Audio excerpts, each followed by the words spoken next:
নমস্কার, আমি এখন লঙ্কার চপ করে দেখাচ্ছি।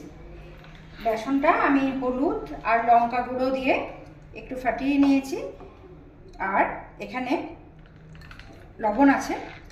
লবণটা এখন আমি দিইনি, ভাজার জাস্ট আগের মুহূর্তে দেব। আর লঙ্কাগুলোকে এই যে মাঝখান থেকে সিডগুলো সব বের করে নিলাম।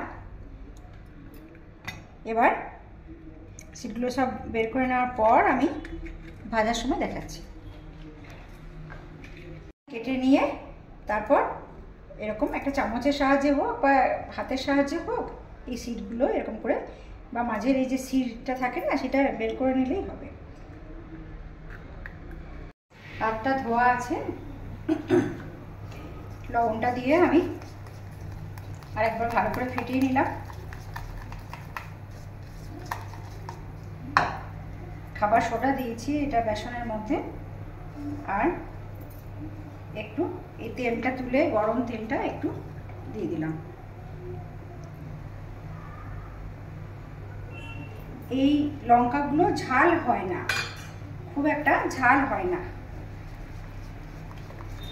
এখন সব জায়গাতেই এটা পাওয়া যায়।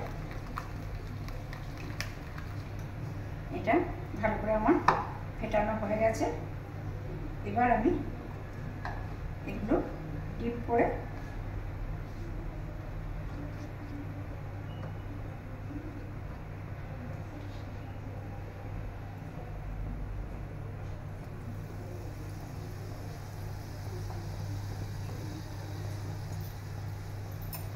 এরকম করে একে একে আমি ভেজে নেব। এবার